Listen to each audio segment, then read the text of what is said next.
What's going on, everybody? This is Moose and Brian here from OccupyFantasy.com, at OccupyFantasy on YouTube, Twitter, Instagram, and TikTok. I'm your host, Moose, at CFB_Moose on Twitter is where you can find me, co-founder and data guru here at OccupyFantasy.com. Alongside Brian, at BrianJesterFF on Twitter. He's the co-founder and CEO of OccupyFantasy.com. This is the $1 Million Mission Week 14 edition, where we take a look at Brian's 150 max lineup, see how he did, see what the field did, and see if we can learn a thing or two along the way. How's it going, Brian? What's up, Moose? Happy Tuesday. Yeah, week 14 was another typical week. Learned some things, tried some new things, and this upcoming week we got Saturday games and Sunday. It's a whole mess. So yeah, lots to think about, lots to talk about. I'm happy to chop it up with you here before the holidays. Definitely. From a very high level, I want to say I think last week was probably the most time I spent building lineups. And I think it was at that point where I don't know if it's like diminishing returns fallacy.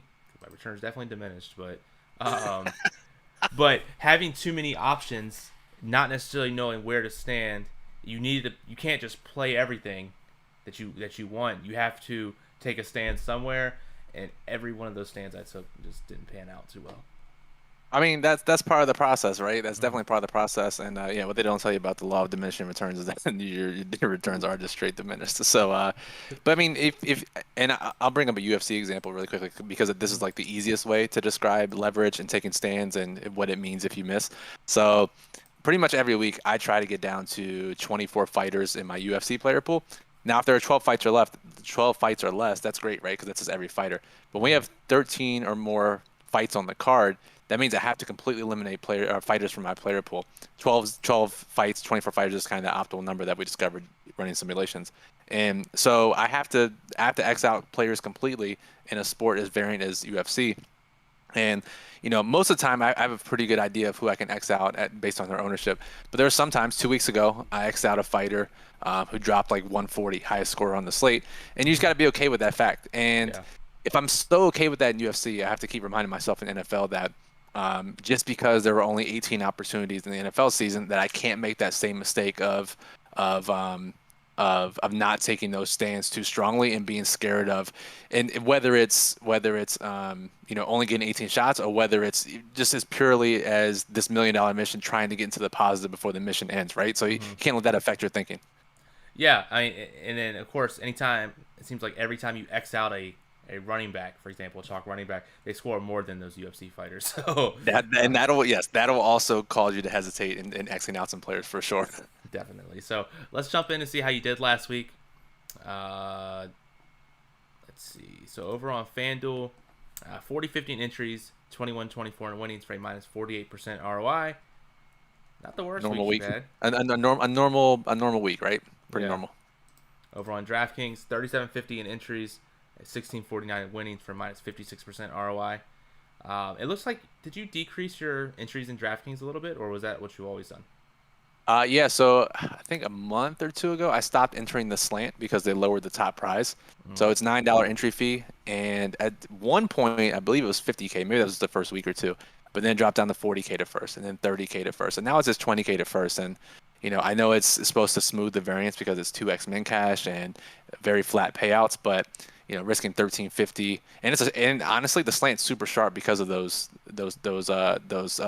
payout intricacies. So to me, I just cut it out of my allocation. I'm gonna lose anyways. Why waste another 1350 in it? Exactly. And if we take a look at how you've done year to date, 112,000 entries, 67.50 in winnings for minus 40% ROI. Yeah, and so we always give this disclaimer, right? This is solely my main slate, 150 max GPPs. Doesn't include satellites, which doesn't look pretty this year. Doesn't include small field stuff, which I've started to play more of lately and have had great success. Doesn't include showdown stuff, which I've had pretty good success in the last couple weeks too. And obviously only includes NFL. So, just a small piece of the puzzle, but an important piece nonetheless, because ideally, once this spikes, because you think about it, most right, like, for a year, my entire DFS ROI comes down to 4 or 5 slates, really. And so, so it is what it is. It is what it is. That's why we got Pick'em to save us. And That didn't even help. The Tilting. law of diminishing So tilting, returns. dude.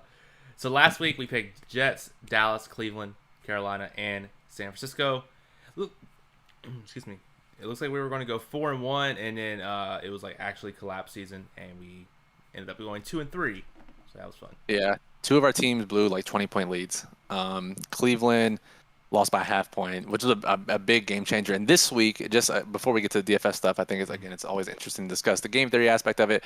Denver was like 50% owned, right, against Detroit's COVID-riddled team, and the line was like 2.5 or 3 points off in the pool compared to the current line. So everyone hammered Denver, and in the spot that we're in, we decided not to take them in an effort to try to move up. But now I'm thinking, Moose, you and I were talking earlier yesterday, that if we ever get a spot like that again, if we're trying to get first or get to the top 10, we probably have to even not just fade them completely, but probably take the other side to get that double effect. Yeah, we tried that with Pittsburgh a handful of weeks ago.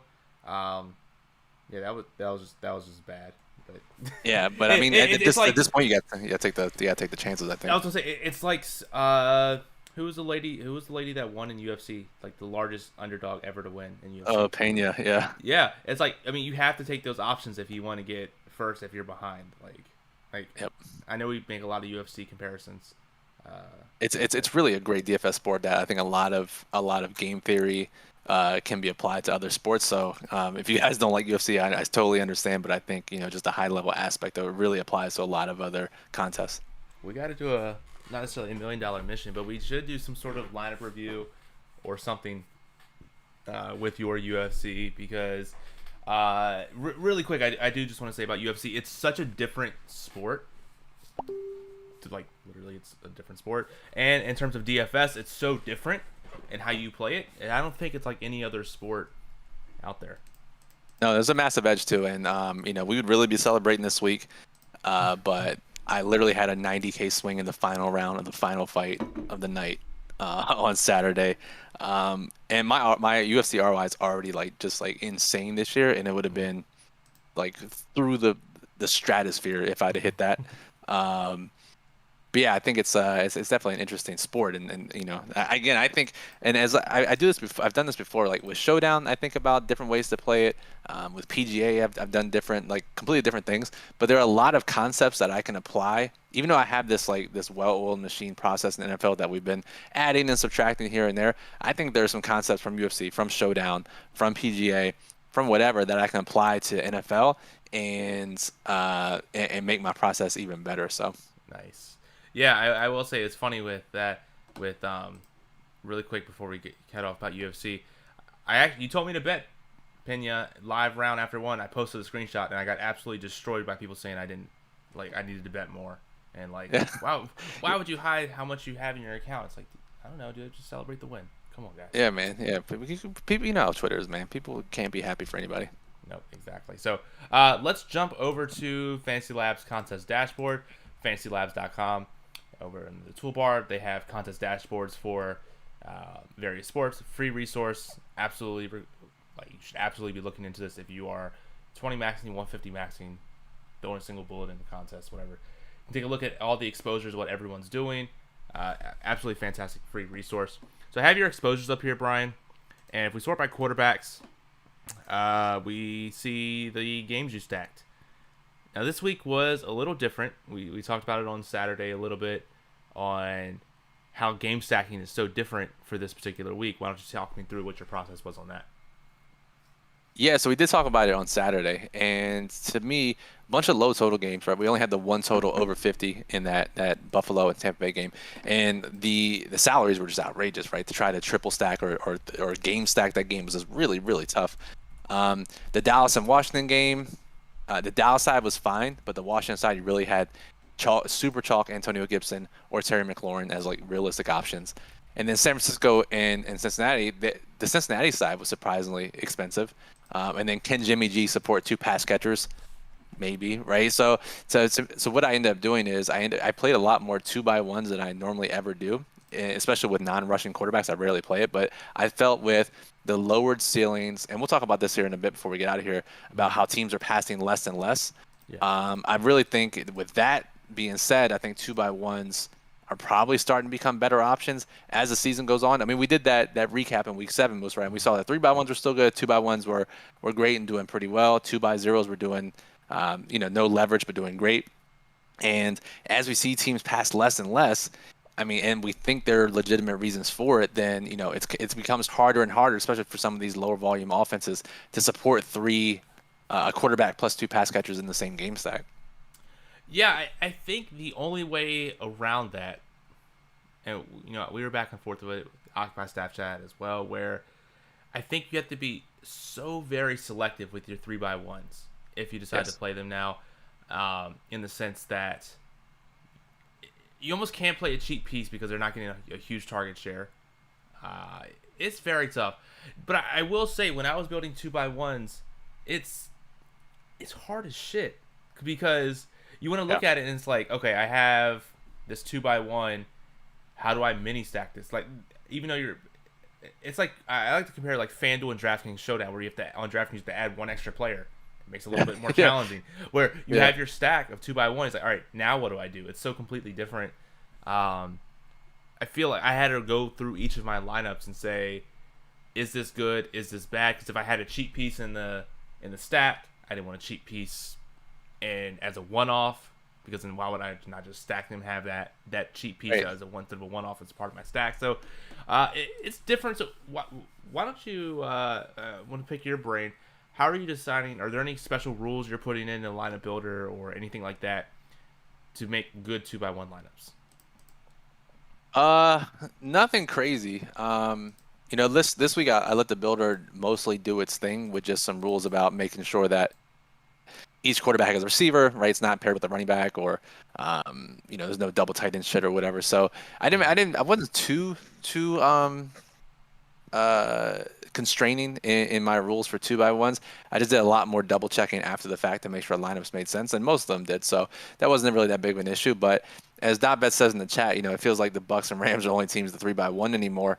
So, and that's the thing, right? If you look at pass rate over expectation, which is kind of a newer metric last couple of years, basically it looks at how often teams historically pass in every game situation, and it looks at how each team now, how much higher or lower based on a percentage they're passing in those situations.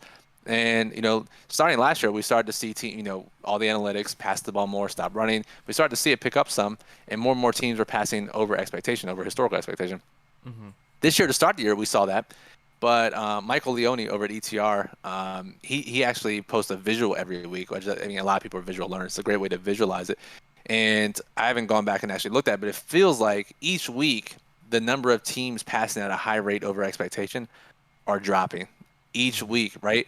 And I was talking with Davis Maddock before the Premium Showdown podcast, before we started recording earlier this week. We were just hypothesizing why scoring's down, and we talked about the holding flags and stuff. But then all this cover 2 bullshit, right? Teams are running more cover 2. They're trying to stop the Bills, and they're trying to stop the Chiefs, and they're successfully doing it. So as teams see more cover 2, the solution to that is shorter passes and or more runs. And as a result, we see teams passing less and less. And so if all these teams are going to be losers and pass less, and refs are called and holding, then it just makes it really tough to pick and choose your 3x1s. You really have to look at these teams that pass at a heavy rate over expectation, or are expected to trail and have no choice but to pass. Yeah, it's tough, because it seems like even now the teams that you know about, the Chiefs, Baltimore, and all stuff like that, even the passes, it feels like the passing for them isn't even the most optimal passing. It's not efficient. It's not. Yeah. Now, it's funny you bring up the holding penalties and stuff like that. I wanted to ask you, do you think it matters? Do you think we should start looking at referee assignments each week? Because I'm looking at NFLpenalties.com for the year.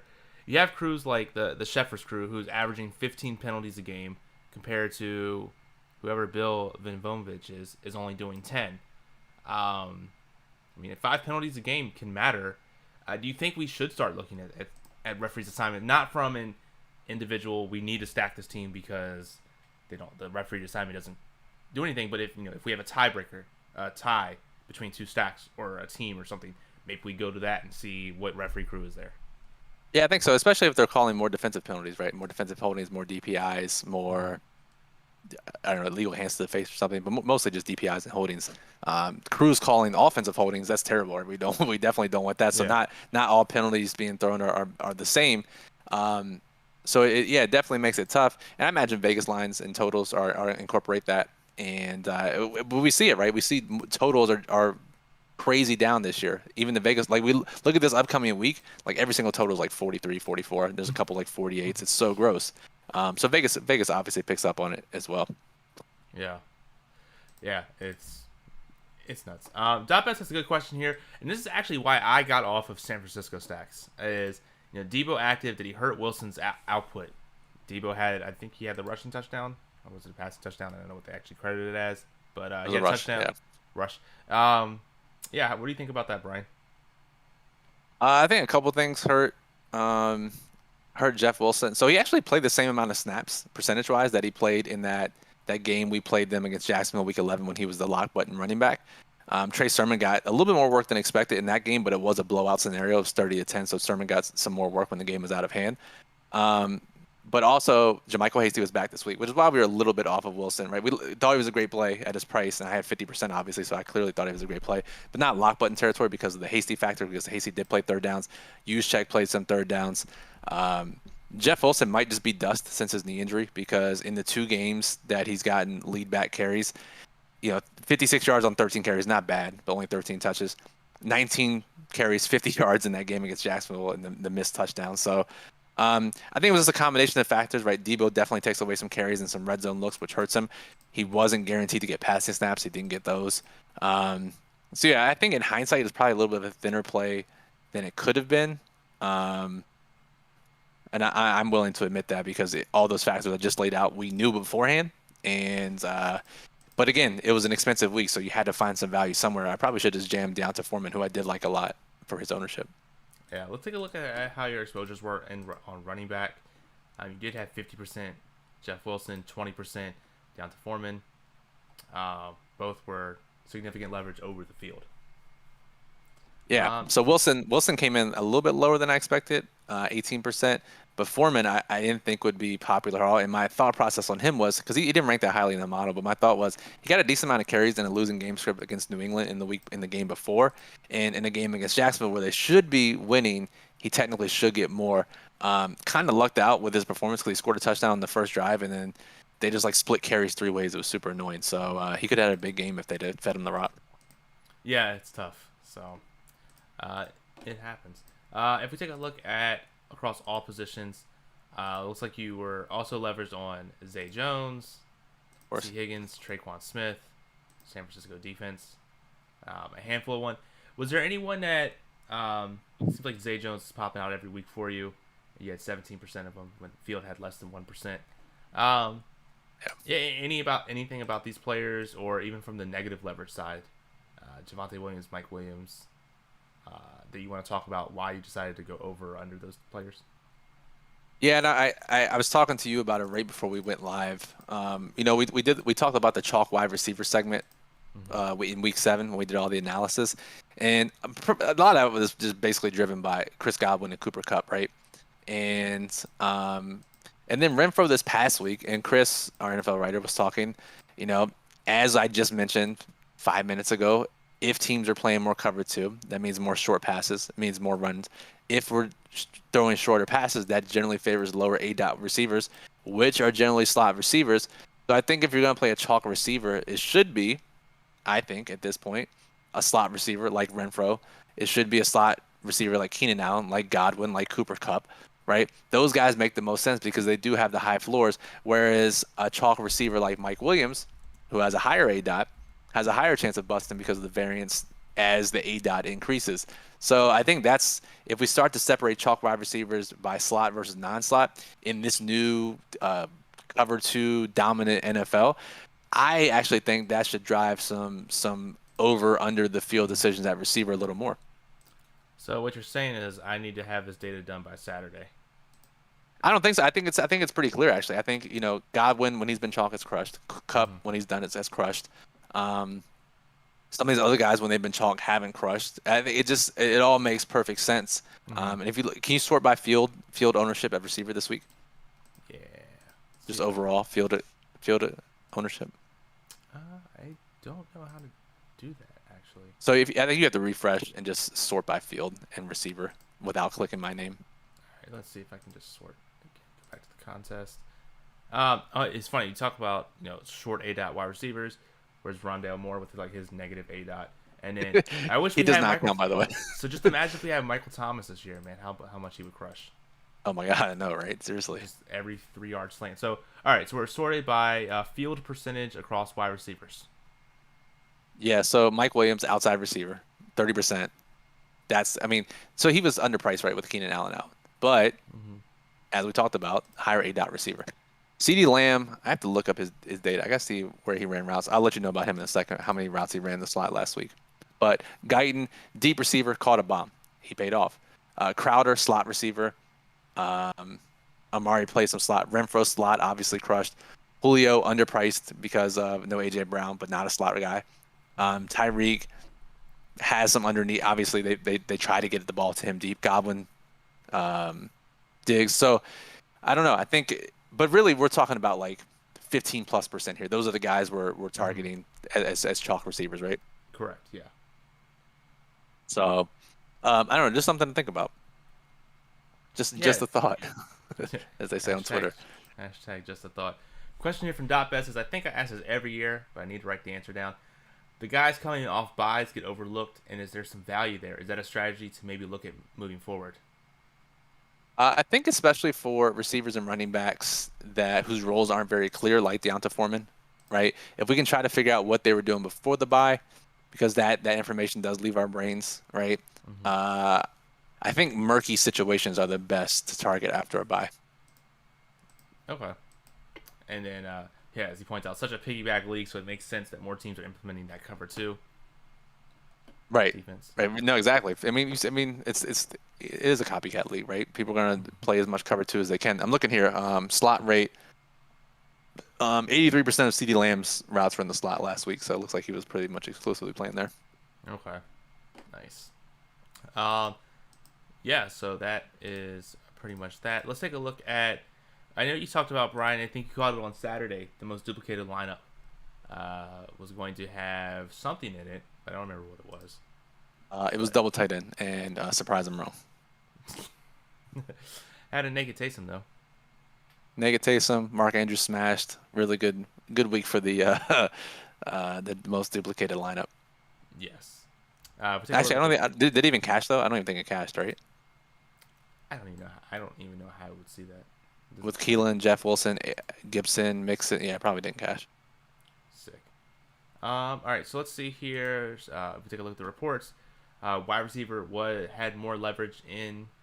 Wide receiver and tight end had more leverage in the flex spot.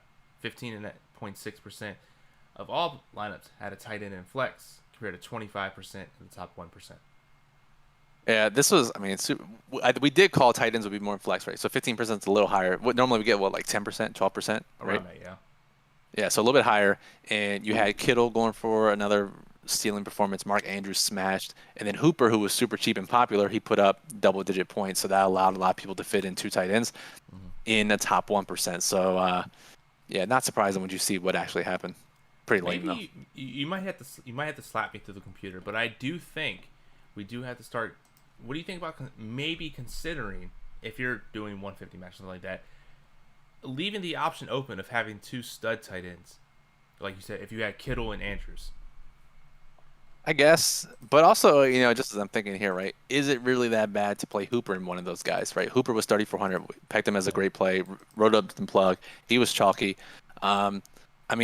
Same price as fucking Zay Jones, right? So, like, do I really want 17% Zay Jones, or can I just at least kind of make some of those lineups with Austin Hooper? Yeah. It still comes down to the same thing. Can they score 25 points? Can they score 20 points at a receiver position? I think they can. Zay Jones certainly could. Will he ever do it? Probably not. Can Hooper do it? I guess he could have if he caught 2 touchdowns. So, I don't know, just something to think about. I think in certain scenarios it does make sense to play 2 tight ends. Just a thought. Just a thought. That's always the funniest thing on Twitter, right? People say the most outrageous claim or the absolute worst opinion, but if you close out with just a thought, it exonerates you from any any wrongdoing. But no, it's like just because you wrote that doesn't mean it's a shitty opinion. I know, right? I did actually want to go back to. I guess we're going to the leaderboard. I clicked it, but take a look at what the winning lineup did. Had Josh Allen, Cole Beasley. Did he run it back with anyone? So he had a 2-0 stack. Yep, 2-0. Rashad Penny, somehow GOAT. I don't even know Yeah. how. Yeah, like not flaming this dude at all. I like Rashad Penny never even crossed my list. I don't know how people were on him at all. I mean, I see the path, right? Like, Travis Homer was out. Alex Collins coming off injury. Absolute terrible Houston Texans team. Maybe Penny gets it done. So I see the path, right? It's not the worst play in the world. Yeah. I mean, for God's sakes, I played 50% Jeff Wilson. I can't say anything about anybody's player pool selections. But the funniest thing to me most is Robbie Anderson won somebody else $1 million this year. For as often as we played Robbie Anderson earlier this year, if you'd have told us that he won two separate people $1 million this year, I would have thought we'd be one of them, just because 100%. as much as we were playing him. Yeah, 1,000%. Like, it seemed like he started winning people millions when Island Boys came out because he's got that hairstyle with them, whatever. It's no coincidence, the Island Boys. I know. But I did want to go to your exposures and see if you were duplicated with any of your lineups. I know I wasn't. I told you after last week I was not. No, I'll never be duplicated again. So if you take it will not happen. I refuse to let it happen again. Yeah, 150 uniques. Yeah, we're shutting down the show if it happens again. That would be on your gravestone. It'd be like the final $1 million mission. Mine's 99% ROI, but I wasn't duplicated though. I wasn't. The most important thing. That's what I'm known for by half the industry, anyways, not being duped. So, which I guess is a double-edged sword. But yeah, it's incredibly important in NFL Classic not to be fucking duped. And yeah, I let it slip 1 week. It won't happen again. I know, right? So, this was kind of a short week. Is there anything else you want to talk about? Let me see here. There's one thing that I did want to talk about. Okay, yeah, let's. I have nothing else on my agenda here. It's not DraftKings NFL Classic, but it is FanDuel NFL Showdown. And Okay. I wanted to bring a point up. We talked about backup quarterbacks. You talked about it before on your Showdown pod. I've started playing them as well. I feel like my FanDuel process is starting to get really good. I've had 3 back-to-back 1% finishes or better. And I wanted to ask, to hashtag just a thought, but how would you plan on? I tried the strategy last night where it's hard to justify 50%, 75%, whatever, a backup quarterback and make good lineups. There's only so many studs or so that you can play and substitute in with a quarterback. Like, it's okay. Like, yeah, if you're playing Brady, you probably don't want to leave 50,000. You leave 5,000 on the table, hope that lineup with that one bad player gets through. But if you're playing, who's the backup for Tampa Bay again? Whoever. Blaine Gabbert now, right? As I'll say, yeah, Blaine Gabbert now. Yeah, you play Blaine Gabbert. You don't really want to also play another shitty player that you need to somehow hope outscore someone else. So I've been lowering my exposures to backup quarterbacks in most situations to under 10, under 5%. Using them similar to how you have those people, those sub 5%, those sub 1% players where you're hoping they get one catch for a touchdown in a low scoring game that puts them in the optimal. I'm kind of hoping that way where if they come in, score 6 to 10 points, that's going to get you there. And with that kind of game script, there's only so many other ways you can build a lineup around that. Yeah, that's true. Because when I first floated the idea, I mean, and obviously I wasn't the first person to float this idea, but like as I've talked about it recently, because I say when you have an edge, take it to the extreme. And my first thought was to play 75 lineups with one backup quarterback, play 75 lineups with the other team's backup quarterback, and get as many combinations as possible. But I think you're right, and I think maybe the answer is a little higher than 5%, but certainly less than 50% of one team's backup quarterback, because there are only a certain amount of good lineups you can create with one backup quarterback in your lineup, right? You just need to get the other 4 spots with good players, have them score well. But also the last thing you want is to actually have the backup quarterback hit and you don't get first, right? So I think you need to have enough lineups, and whether that's just like swapping MVPs in a couple lineups or whatever, I think maybe 10% each is probably good or something like that. Maybe 15. I don't know. It just depends on the slate. Yeah. But I do think you're right that you don't need to go nuts and play all these backup quarterbacks on FanDuel just because of the margin for error is so much wider when they hit because so many less people have them. So that certainly makes sense. It's a good point. Yeah, you don't necessarily need the optimal with the backup quarterback because they're like literally like 0.1% owned, 0.3% owned, sometimes like that. And so what I've been doing is doing like between like 6 and 10 MVPs. So if you, generally speaking, you're going to get the right MVP if you select all of them. And hopefully one out of those combinations that backup quarterback can hit that way. But I also wanted to bring up, was it last night? There was some, I don't know if you would classify it as an edge or was it overlay or however you want to say it. But Higbee was like 2%. He was out, I think, between all people on the FanDuel main, like the big GPP. It's like, I think it was like 4 to 5% people played people who are on injured reserve. And I've noticed this is actually like a common thing. If people are injured or if there's multiple kickers on a slate, they don't actually know who's kicking. Yeah. And so is there any way to take advantage of that? Not necessarily in the big contests, but I'm thinking maybe and no badge head-to-heads, maybe some double ups. You can get, if you can knock a couple percentage points off instead of finishing in the top 50%, you get to finish in the top 55% or so. What do you think about that? Yeah, I mean, I think especially in this day and age with COVID, right? I mean, we see this week, right? Like something like 60 or 70 players already on COVID. If we get this news that happens on game day, then obviously people have to scramble. And even us who do Showdown every single slate, we produce content, we make 150 lineups, and I'm talking me, you, Jack, is in on it big time. There's some times where we're like, is this guy active? I don't even know this guy's active. Is he on the active roster? Is he on the practice squad? Was he reverted? Is he on injured reserve? Was he on the pup? Did he get activated? Is he not like we're just asking all these questions and like trying to search team sites and Twitter. So like the average person probably has no idea if a regular player is active or inactive. So I think that's how it leads to 5 or 6, 7, sometimes 10% of the field not playing it. So I think maybe just consider increasing your allocation a little bit more on those slates where we get late COVID news because there is a higher chance of the field not playing the right person. Definitely. .bet says, as I've created lineups this season, I've noticed that I always get stuck in a certain range of players to fill the last 1 to 2 spots. I usually try to plug in an underperforming wide receiver in there. Does that happen to you? Like last week, it was 42 to 4,700, and there was Slayton there, or Crowder, so I had a ton of them. Yeah, I do. And to me, what ends up happening is that range, like 4,700 and below, I need to fit in game stacks, which is why the whole Curtis Samuel theory came to be, right? If I'm going to play a shitty player, why not it be in a game stack? So, So yeah, I do end up playing some of those underperforming wide receivers like Traquan, like Darius Slayton, and I think the key here is right. Like if everything feels good aside from that final spot, I mean we talk about GPP lineups. You don't want to be comfortable with your lineup, right? But I think there's a fine line between not feeling comfortable with your lineup and it being a good GPP lineup, and just like playing some garbage play in the final spot just because it fits. And not saying like the underperforming wide receivers are garbage, but like players in that range generally don't stick out, especially this year as teams pass less and less.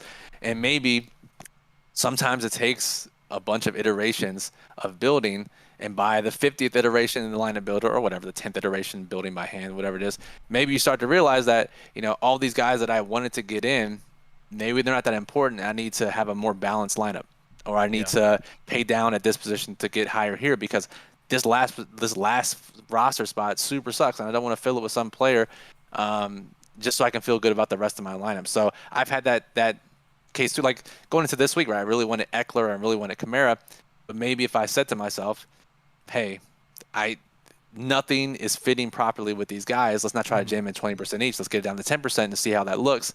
And that's how I've been approaching it every week. Not that it would have helped this week because I would end up with more of like Gibson and Josh Jacobs who like score like 8 points. But yeah, I think that's just a point to think about is the rest of my lineup construction actually good if it means I have to basically punt a final spot. Yeah, I've actually... Real quick, because like there's a difference between underperforming wide receiver DK Metcalf and underperforming wide receiver Zay Jones, Darius Slayton. Yes, 1,000%. But yeah, I kind of do the same thing when I have a couple single entries that I do on DraftKings every week. And I use the lineup builder, single entry mode, where and it allows you to save like 10, 20 lineups, whatever it is. And I'll build a lineup, and if I don't kind of get it the way I like it, where you kind of have to force it in that last spot, I'll keep that lineup there with that blank spot, give myself a couple minutes to clear, my thoughts and everything like that, and I'll start a brand new lineup with that old lineup saved. Try and build something else with a thought, and I do that 3 or 4 times, so I have 5 lineups that are kind of there, and then I look at all 5 of them from like a high level. It's like, all right, how can I kind of combine this? I had 5 separate thoughts, 3 to 5 separate thoughts on how I wanted to build this single entry lineup. Is there a common theme between these that allows me to fit in all good players, so I'm not forcing that last spot?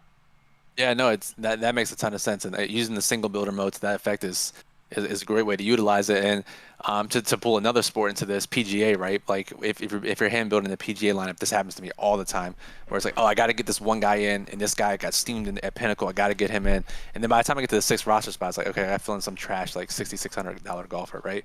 That's well, instead, yeah, let me just build more balanced.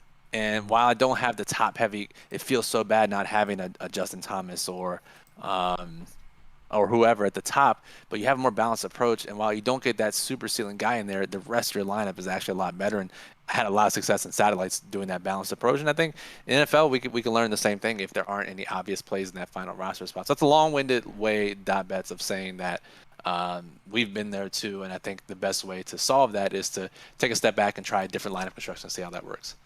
Yeah, nothing better than, I don't know if you have an animal .bets or anything, but clear your mind, get something completely away, go walk your dog, go, I don't know, fill up your coffee pot. Get away from looking at it for just like 5 minutes and come back with a completely fresh slate. And I'm sure you'll be able to hammer it out. Yeah, and there's a book, if anyone's interested in that topic, which is a very niche topic. I'm looking at my bookshelf to see if I have it. Walking your dog so you can have a clear mind to build DFS lineups. Honestly, it's very close to that. It's like I'll put it in Discord later, but basically it's how to think creatively, and it breaks it down into different parts of the process of how to come up with great ideas. And one part is literally walking away completely and thinking about nothing, because that's when your subconscious starts to percolate. And even when you're not thinking about it consciously, our brain works in mysterious ways, and your subconscious is always thinking about it. By the time you come back to it, your subconscious come up with like 10,000 just the thoughts, and he comes to the top. You're like, oh, I could do it this way. So that's literally me. Like so many times when I'm coding, it's like I don't know how to do this coding algorithm. For sure. Do this algorithm. I wake up at 4 o'clock in the morning. I got to make sure I don't wake my girlfriend up, sneak into the computer and code an algorithm. Like, yes, that's why so many people wake up with like great book ideas or journal ideas or movie ideas or coding ideas in the middle of the night, because their subconscious is working the entire time. You're not thinking about it, and the fact that your conscious isn't thinking about it, you're not solely because our brain gets into one box, right? And we can only think about it a certain way. We joke about taking LSD to make lineups, right? The actual realistic approach is to just step away and let the subconscious do the LSD for you instead of actually consuming LSD. And thank you. Now we're going to get copyright strike from YouTube for promoting drug use. No, instead of drug use. So I'll put this out there just so YouTube sees it. Don't just do drugs. This show, Week 14 edition, sponsored by Just a Thought. Read this book instead. I'll comment on the video afterwards if you're watching this and don't have access to Discord, which you should, by the way. Click the join button below the video. But I'll put the book in there. It's a good way. It's helped me really think about the DFS process. Definitely. So the last like 10 minutes have had nothing to do with DFS. We've just been spitting game theory stuff, but I don't really see any other questions. Brian, is there any last lingering thoughts or anything else you want to say? I don't think so, but if you guys like that kind of discussion, let me know. Whether it's in Discord, on the comments, let me know, because I have some ideas brewing, tons of just the thoughts for some content around that. So let me know if you guys are interested in it. But no, you don't even know this, Brian, but there's going to be a new podcast coming out with me and Waleed. That's a little teaser. Bro, what? Yeah. What it's going to be a content drop? Yeah, content drop. So the 10 people that are watching this right now, get ready to hear Waleed in the near future. Oh man, OGs of Occupy know Waleed on the first podcast ever, co-founder. I have some news too. I'll wait for mine, but I'll let you. I'll let that. I'm excited. Was it gonna be a college basketball podcast? What is it? Yeah, yeah, Hell yeah! Now I can't wait. yeah. It's gonna be fun. So cool. So that'll pretty much do it for the episode of the Week 14 $1 Million Mission. Again, Brian's always in Discord. You can tag me if you want me in there. If you have a question, if you like this kind of stuff, go ahead and hit the thumbs up. Comment down below what your favorite part was, what you liked, what you didn't like. Share it. Do the whole 9 yards. Subscribe if you haven't been. Until next time, Moose and Brian here from Occupy Fantasy. Have a good night. Peace.